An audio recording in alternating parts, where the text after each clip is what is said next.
2014 के बाद से मुलजमा पिंकी के खिलाफ मुकदमा दर्ज होना शुरू हुआ है कि वो एक बहुत बड़ा नेटवर्क चलाती है और वो मंशियात सप्लाई कागजी कार्रवाई, कानूनी कार्रवाई वो कर रहे थे, लेकिन मुलजमा तक पहुंच नहीं पा रहे थे क्योंकि मुलजमा बहुत ज्यादा चाहते हैं कि वफाकी तहकीकाती इदारों ने उसके ऊपर हाथ डाला और वो कामयाबी हुई। अस्सलाम वालेकुम दोस्तों, मैं हूं शाहिद हुसैन। उम्मीद करता हूं आप सब खैरियत से होंगे। मेरा यूट्यूब चैनल देख रहे हैं। उस वीडियो में बात करेंगे मुलजमा अनमोल उर्फ पिंकी के केसेस से मुतालिक। जी हाँ, केसेस के मुतालिक कुछ बात इस तरह होगी कि सोशल मीडिया आप जब भी खोलते हैं आपको नजर आता है कि जी पिंकी के ये जुर्म, पिंकी ने ये पैगाम इसको क्यों दिया, पिंकी ने ये बोला, पिंकी ने वो बोला, और पुलिस की ये नाकामी, सिंध गवर्नमेंट की ये नाकामी, पंजाब गवर्नमेंट ने ये किया, वफाकी गवर्नमेंट ने ये किया। तो अदालतों में जो रिकॉर्ड पर ऑन रिकॉर्ड जो कुछ सामने आ चुका है वो हम चीजें आपके सामने पहले भी कुछ वीडियोस में रखी।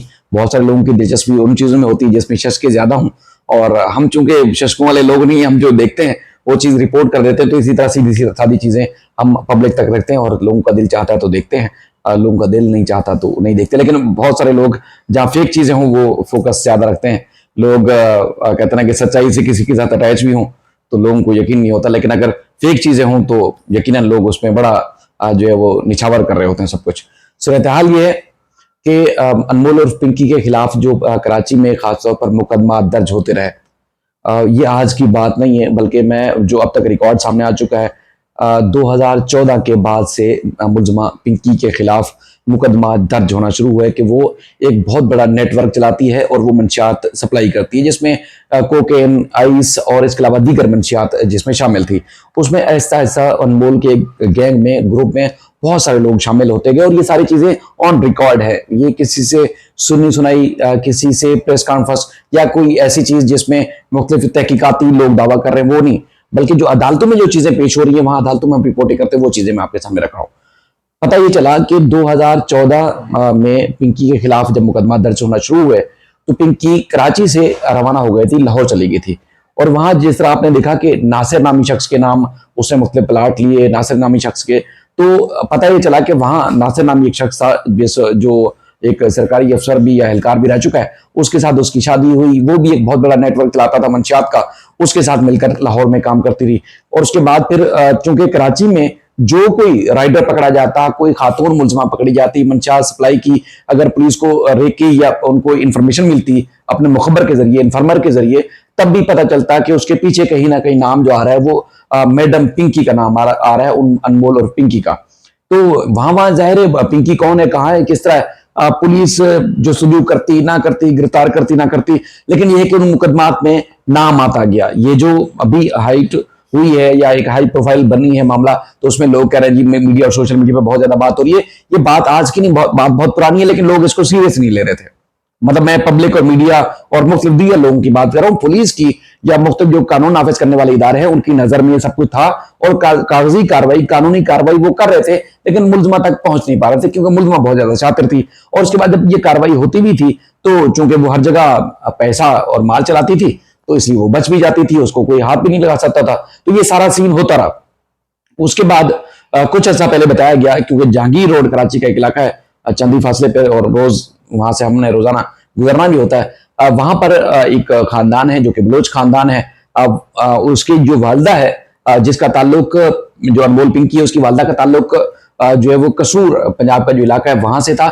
बलोच उसके वालिद हैं और पंजाबन या पंजाबी खातून जो है वो उसकी वालदा थी, यानी कि उसके बाप की दूसरी शादी थी।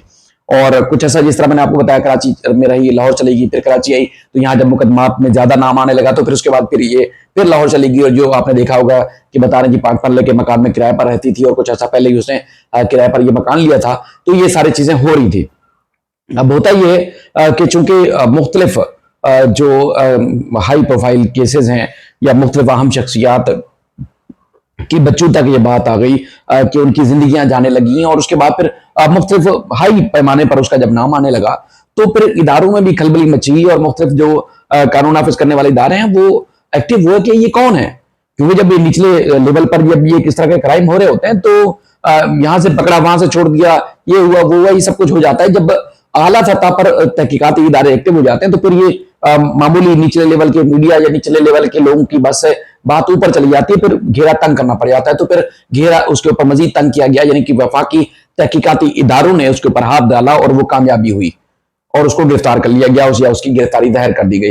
तो अब जो अब तक जो सामने आ चुकी हैं हमारे पास, बहुत ज्यादा रिपोर्ट्स हैं जो कि अदालतों में जमा हो चुकी हैं। शायद पुलिस का भी उन मुकदमात में फोकस नहीं रहा जिसमें इसका नाम है। मैं आपको दावे से कराने वाले दिनों में हम वीडियोस आपके सामने वो रखेंगे भी, क्योंकि खबरें इतनी हो जाती हैं कि उन खबरों की जगह नहीं बन पा रही। कुछ मुलजमान जैसे महमूदाबाद के इलाके से भी गिरफ्तार होते हैं, मंशियात रंगे हाथों पुलिस उनसे पकड़ती है, गिरफ्तार करती है। तो उसकी इंफॉर्मेशन में, उसकी तहकीकात में, उसकी शवाहिद में जब कोई नाम आता है तो उसका भी पिंकी का ही नाम आता है। वो भी हमारे पास रिपोर्ट है जो कि अदालत में जमा हो चुकी है। तो इस तरह कई मुल्जमान के नाम आ चुके हैं, मुल्जमान के नामों में नाम शामिल हो चुके हैं।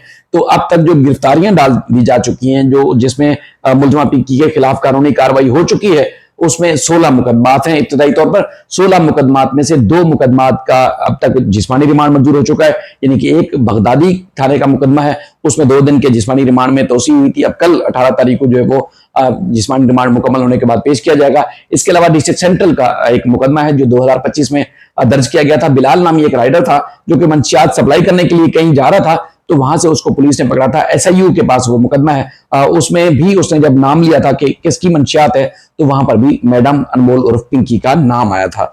अब उस मुकदमे में 22 मई तक जिस्मानी रिमांड पर है। इसके अलावा थाना गिजरी, थाना जो है दरख्शां, थाना जो है वो गार्डन, और इसके अलावा सचल के थानों में जहां मुख्तलिफ जगहों पर निशानदेही के बाद या अपॉइंटेशन के बाद जब मुल्जिमा को कुछ पुराने और कुछ नए केसेस जब दर्ज हुए तो उसमें गिरफ्तारी डाली गई। तो उन 14 मुकदमात में अदालत ने उसको जुडिशियल कस्टडी किया था और अदालत ने पुलिस को कहा था कि उसको जो है पेश किया जाए, चालान वगैरह पेश किया जाए। अब होता यह है कि पहले मुकदमे में वो इस तरह जब पहली पेशी थी तो एकदम आजादाना तरीके से आई। तो मुल्जिमा का ये दावा है कि वो जब आई थी तो वो जो है उसको पुलिस ने इस तरह कहा था कि यूं चलो, इस तरह की ड्रेसिंग और इस तरह के अंदाज से जो है वो उसको पेश किया गया, और ये अदालत में भी उसने बात की। और उसके बाद जब मीडिया पे ये वीडियो की वजह से खबर ज्यादा हाईलाइट हुई, क्योंकि मैंने आपको बताया था कि तकरीबन 1 बजे के करीब एक मामूल के केस की तरह हम इस केस को रिपोर्ट कर चुके थे, लेकिन जब ये वीडियो इसकी पब्लिक हुई, वायरल होती गई, लोगों की दिलचस्पी बढ़ती गई, तो उस खबर की अहमियत भी बढ़ती गई। उसके बाद फिर लंबी ट्रांसमिशंस की मुख्तलिफ चैनल्स ने, उसके बाद फिर जो अफसरान या जो इदारे जो कि सूबाई लेवल के हैं जहां वो सुस्ती कर रहे थे वो ज्यादा एक्टिव हुए। उसके बाद फिर मुल्जिमा के खिलाफ केसेस बनाने शुरू किए और बेपनाह केसेस में उसको नामजद किया गया। और उसके बाद अरबों रुपए की ट्रांजेक्शन, प्रॉपर्टीज, मुकदमात, मंशियात की स्मगलिंग, उसकी चेयर में लोग जो शामिल हैं, वो ये सब कुछ। अब जो मुल्जिमा अनमोल और पिंकी है उसकी उम्र महज 31 साल है, यानी कि 2000 बल्कि 95 की उसकी पैदाइश है और 31 साल उसकी उम्र है। और 31 साल में पाकिस्तान से बाहर जो मंशियात में, खासतौर पर कोकेन में दिलचस्पी रखने वाले लोग हैं, वो उसको अच्छे से जानते हैं, बल्कि वो उसके कस्टमर हैं और ये बहुत बड़ी डीलर है। ये अपने तौर पर जो पुलिस ने बताया हवा पर, और खुद भी जो मुझे अपने जाती ताल्लुकात की वजह से भी पता चला कि ये एक जो कोकेन, एक तो कोकेन है हमने कभी ना देखी ना पी है, वीडियोस में जिस तरह देखते हैं, ना इस्तेमाल किए ना इस्तेमाल करते हुए लोगों को देखा है, लेकिन लोगों का जो दावा है जो खासतौर पर इसकी तहकीकात से जुड़े हुए हैं, उनका ये कहना है कि ये कोकेन जो बनाती थी, इसका एक बाकायदा तौर पर इसका अलग से एक फार्मूला होता था इसका, यानी कि कोई गुटखा बनाता है उसका अपना एक अलग से फार्मूला है, कोई पान, कत्था, मावा जो भी बनाता है, सिगरेट जिस तरह मुख्तलिफ इकसाम की हैं उसकी अलग अलग जो है वो उसके फार्मूले होते हैं। इसी तरह कोई भी मेडिसिन ले लें, कोई भी आप मशरूबात ले लेते हैं, तो इसी तरह मंशियात में भी इसका अलग से ही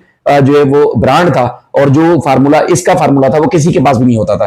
तो इसलिए वो किसी को फार्मूला बताती भी नहीं, उसकी माहिर, उसकी साइंटिस्ट आप कहें, उसकी आप इजाद कुनंदा कहें, कुछ भी कहें, वो सिर्फ और सिर्फ अनमोल और पिंकी थी। इसके अलावा किसी को नहीं पता था। इस्तेमाल सब करते थे, लेकिन इस तरह की कोकेन कोई बना नहीं सकता।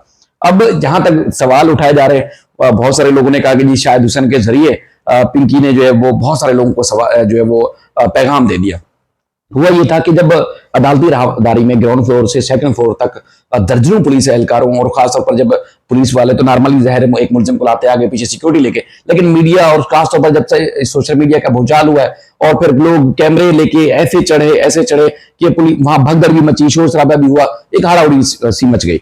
वहां पर हमने देखा कि पुलिस सिक्योरिटी दे रही है या प्रोटोकॉल। यकीन मानिए जो सोशल मीडिया के जो लोग वहां आए हुए थे मुख्तलिफ शक्लों वाले, वो रिकॉर्ड कर रहे थे, और जब कोर्ट रूम के अंदर मतलब महज 10 फुट का फासले पे से दूर खड़े होकर क्या बातचीत कर रहे थे कि पुलिस ऐसी मुलजिमा को प्रोटोकॉल दे रही है, ये कर रही है। मतलब वो लोग जिनको प्रोटोकॉल और सिक्योरिटी का भी नहीं पता कि उसमें क्या फर्क होता है, वो भी पुलिस के ऊपर खड़े होकर तनकीद कर रहे थे। तो हम बड़े हैरान थे। बहरहाल पुलिस ने पहली दफा जब मीडिया पर आई चीज, उसके बाद सिक्योरिटी हाईलाइट की, जिसमें लेडीज और मर्द पुलिस एहलकार शामिल थे, बड़ी तादाद में वहां अपर दपाड़ हुई, हाड़ाहुड़ी मची, और उसके बाद फिर वहां से वो चीखती रही, चिल्लाती रही। अब ये भी लोग समझ रहे थे कि शायद उसके ऊपर, बेचारी के ऊपर शायद जुल्म हो रहा होगा, शायद उसके ऊपर कोई तशद्दुद हो रहा होगा, तो इसलिए वो धक्के खा रही है या धक्के उसको पड़ रहे हैं, तो शायद इस वजह से। नहीं, बिल्कुल नॉर्मल थी। मतलब एक हम खुद जब ग्राउंड फ्लोर से सेकंड फ्लोर तक रिकॉर्ड करते हुए, अपने कैमरामैन भी थे साथ, लेकिन अपने मोबाइल में भी जाहिर है इस तरह के बड़े इवेंट में कोई सीन यूनिक कैप्चर हो जाता है, तो वो हम साथ साथ जा रहे थे। जब ऊपर पहुंचे तो जब कपड़ा उतरा, हमारी सांस फूली हुई थी, लेकिन वो बिल्कुल नॉर्मल थी। और हमने प्रेसिडेंट आसिफ जरदारी साहब ने, उनके कराची में केसेस रहे, उसको हमने रिपोर्ट किया। ना सिर्फ उनकी हालत को देखा, बल्कि बहुत ज्यादा हमने उनको परेशान देखा। इसी तरह हमने बहुत सारे लोग, जिसमें आजकल के जो मिनिस्टर्स हैं, मैं सीएम साहब की बात कर रहा हूं, मैं आपको शर्जील नाम मेमन साहब की बात कर रहा हूं, मैं आपको डॉक्टर आसिम, और इस तरह दर्जनों जो आला शख्सियात हैं जिनके पीछे बैकग्राउंड था, वो पॉलिटिकल भी बैकग्राउंड था, उनका माल दौलत भी बहुत अच्छी थी, उनके हमदर्द भी और उनके मुखलिस लोग भी उनके साथ बहुत होते थे, तब भी उनके चेहरों पे परेशानी अया होती थी, वो परेशान नजर आते थे कि चूंकि कब तक पता नहीं पेशियां भुगतनी पड़ेंगी, कब तक अदालतों के चक्कर काटने पड़ेंगे, कब तक जेलों में जाना पड़ेगा। ये तमाम जो सियासी लीडरान है वो परेशान होते थे। हालांकि बहुत बड़ा बैकग्राउंड उनके पास रहा, और सुबह में हुकूमत भी जाहिर है पीपल्स पार्टी की थी, लेकिन उसके बावजूद हमने देखा कि बहुत सारे लोग परेशान रहे, चाहे वो मर्द थे, खवातीन थी, इवन के जो दहशतगर्दी के मुकदमात में गिरफ्तार होकर आते थे, उनको भी हमने बेहद परेशान देखा। लेकिन पिंकी परेशान नहीं थी, पिंकी बिल्कुल नॉर्मल थी। और जब डिस्ट्रिक्ट साउथ से सब आर्गूमेंट हो गए, जो कि आपने टीवी पे देखा, वो दोहराने की जरूरत नहीं है, जब उसको लेके जाया गया दूसरी बिल्डिंग में जो कि डिस्ट्रिक्ट सेंट्रल की थी, तो वहां पर भी इसी तरह बाकी मीडिया वालों को अंदर जाने नहीं दिया गया, क्योंकि पिछले जब ये जो ईस्ट की बिल्डिंग थी, वहां पर ये अफरा तफरी मच चुकी थी, शोर शराबा हो चुका था, तो पुलिस की कोशिश थी कि मीडिया को भी दूर रखा जाए, सोशल मीडिया को और वकला को, जो गैर जरूरी लोग हैं, उनको अंदर ना जाने दिया जाए। तो बाहर मैं, चूंकि एक आदत है कि हमने ग्राउंड पे रिपोर्टिंग करनी है, तो धक्के खा के, मुक्के खा के, लातें खा के और हर चीज खा के हम जो है वो सीढ़ी से कोर्ट रूम तक पहुंचने में कामयाब हुए। और वहां पर चंद वकला थे, जज साहब थे और कुछ अदालती अमला, और वहां पर मैं वहां था। और उसके बाद मुलजिमा ने कोशिश की कि फोन पे बात कराई जाए, बाबा का भी जिक्र करी थी। अब मालूम नहीं किया वो अपने वाले साहब की बात करी थी या किसी की, लेकिन ये कि वो अपने बाबा का भी जिक्र करी थी। तो इस तरह अदालत में जब जज साहब ने कहा कि मुलजिमा को आगे ले जाया जाए, सीधे हाथ की तरफ सेंट्रल की जो थी, वहां पर उसको मुलजिमा को खड़ा किया गया, उसके वकील, तो वहां जज साहब ने बात की। वो मैं अगली वीडियो में बताऊंगा, बहुत सारी यूनिक बातें भी हुई हैं, क्योंकि हमने जो एक नशा, एक लानत है, हमने मुलजिमा की सपोर्ट में, जो उसकी शायद फेवर, ये टेक्निकल जो चीजें हैं उसमें सपोर्ट नहीं करनी। हमने ये बताना कि वाकई ही एक शातिर और चालाक के साथ साथ ऐसा काम कर रही है जो माशरे के लिए वाकई एक घिनौनी हरकत साबित हो रही है। तो अगर टेक्निकल कहीं कोई गलती हो रही है, तो उस मामले में हम उसको नजरअंदाजी करेंगे। ये मेरा मानना यह है कि इसको इबरतनाक, ऐसी औरतों को या ऐसा कोई भी मुलजिम हो, चाहे कोई सरकारी अफसर, मुलाजिम, कोई पॉलिटिकल, उसको इबरतनाक सजा मिलनी चाहिए, क्योंकि जिस तरह का मंशियात का जो घिनौना जुर्म हो रहा है, मैं उस वजह से उनको नजरअंदाज करके जो है वो ये चीज बता रहा हूं कि वो क्या रहा था। उसके बाद फिर इसने कोशिश की कि सर मुझे मीडिया से बातचीत करनी है। अब मीडिया से तो आपको पता है कि माइक लगे होते हैं, कैमरे लगे होते हैं, और वो अपनी मर्जी से जो भी कोई बात करना चाहता है वो करता है, सवाल जवाब होते हैं। तो जज साहब ने कहा नहीं, हम आपको तो परमिशन नहीं दे सकते। भाई वो रिमांड की जो अदालती कार्रवाई थी, जिसमें सारी आपने देखी भी, वो सारे न्यूज मैं ही बना रहा था, जो मुख्तलिफ आप टीवी चैनल पर देख रहे थे। जब बाहर आने लगे तो फिर मैंने वहीं कैमरा खोला, पहले मैंने 2-3 तस्वीरें ली, हमारे दोस्त वकील साहब जो लियाकत अली कबूल साहब है वो साथ साथ थे। तो उसके बाद फिर मैंने देखा किसी ने रोका नहीं, सच्ची बात है। तो फिर मैंने क्या किया, कैमरा ही मतलब वीडियो ही ऑन कर ली, और मैं वीडियो ऑन करते हुए बाहर की तरफ आया। जो ये चेहरा हटा हुआ है, इस तरफ से मेरे मोबाइल से वीडियो बनी थी, जिससे उसका कपड़ा उसके चेहरे पे नहीं है, बल्कि वो उसका क्लियर मुंह नजर आ रहा है जिसमें। हालांकि शुरू में लोग कह रहे थे कि पहले वाली जो पिंकी थी वो असली थी, अब ये वाली जो नकली पिंकी को लेके आए, इस तरह की बातें भी वहां कर रही थी। लेकिन जब चेहरे से कपड़ा उतरा तो आपने देखा होगा, ये मैंने रिकॉर्ड की थी। उसके बाद फिर मैं कमरा अदालत से बाहर निकल के सीढ़ी से, जब सेकंड फ्लोर से बी ब्लॉक से नीचे जाने लगे, तो फिर मैं सीढ़ी के थोड़ा सा हाइट पे खड़ा हुआ, और मैंने निकलते हुए उससे पूछा कि क्या बात करना चाहती थी पिंकी। तो चूंकि अंदर वो मैं सुन चुका था, तो उस दौरान फिर उसने कहा कि अब देखे ना कि वो बात करती ना, मतलब जो उसको मुद्दा था वो उसने कोई बात नहीं की। उसे एक शातिराना, उसका जो शातिराना दिमाग उसका चला, उसके मुताबिक उसने जवाब दिया क्या हम तो डूबे हैं सनम, इन सबको भी साथ लेके डूबेंगे। और क्लियर, मतलब पूरी हाजिर दिमागी के साथ, पूरे वसूख के साथ, पूरे जज्बे के साथ, पूरी पूरी अटेंशन के साथ उसने जवाब दिया। तो बड़े लोग हैरान रह गए। कल वो अंदर गई मुख्तलिफ अदालतों में, बाहर भी आपने चीखते हुए सुना। तो ये मुझे मजबूर कर रहे हैं कि बनी गाला वाले शख्स का नाम लिया जाए। यकीन मानिए, अगर कोई मुलजिम हो और ऊपर से वो औरत हो, कभी भी इस तरह पॉलिटिकल अंदाज में वो बात नहीं कर सकता। अगर उसके ऊपर मैं समझता हूं कि वाकई प्रेशर होता, दबाव होता, तो यकीन मानिए वो डायरेक्ट जिस के बारे में वो तासुर दे रही है उसका नाम ले लेती। लेकिन उस बंदी ने एक बार भी नाम नहीं लिया। तो ये एक शातिराना दिमाग था जो कि उस अज खुद वो इस्तेमाल करी थी। उसको किसी ने नहीं कहा कि कोई बनी गाला वाला शख्स भी है जिसके बारे में दबाव डाला जा रहा है कि उसका नाम लो या ये भी। तो ये ऐसा कुछ नहीं था। मैं चूंकि जिस तरह जो अफसरान है तकरीबन 12-15 साल की जो रिपोर्टिंग की हमारी जो फील्ड है, तब से हम जानते हैं, वो तब से अफसर है, मतलब नीचे से इंस्पेक्टर और उसके बाद ऊपर तक अब जब अफसरान पहुंचे। लेकिन उनसे उनको जानता हूं, मैंने उनसे भी पूछा जो बारीकी से, मतलब एक तो आप एडिशनल आईजी और बड़े अफसरान की बात करें, लेकिन जो निचले वाले जो अफसरान थे उनसे भी जब मालूमात ली कि क्या थाने में या क्या कहीं ऐसी कोई बात हुई है, तो उन्होंने कहा कहीं भी किसी मौके पर भी मजाक में भी कोई ऐसी बात, जैसे कोई अफसरान इधर उधर बात कर रहा हूं, ऐसी कोई भी बात नहीं हुई। तो ये जो भी बात कर रही थी वो अपनी तरफ से बात कर रही थी। इसको बनी गाला वाली चीज जो है वो किसी ने नहीं कही और ना ही कोई ऐसी बात हुई। इसके साथ साथ जो बाहर आई तो उसके बाद फिर हमने पिछली वीडियो में बताया था सारी, उसने जिस तरह गुफ्तगू की अदालत में और बाहर, वो सारी चीजें हमने बताई। बाकी इसके जो बगदादी थाने वाला जो मुकदमा है उसका जिस्मानी रिमांड कल मुकम्मल होगा। कल डिस्ट्रिक्ट साउथ की अदालत में इसको पेश किया जाएगा और दीगर जो मुकदमा थे उसमें क्या किसी नया मुकदमे में गिरफ्तारी डालकर जो है वो पुलिस जिस्मानी रिमांड हासिल करती है या नहीं करती, वो कल पता चलेगा। लेकिन फिल वक्त 16 मुकदमात में वो बाकायदा तौर पर नामजद करके उसको उसकी गिरफ्तारी डाल दी जा चुकी है।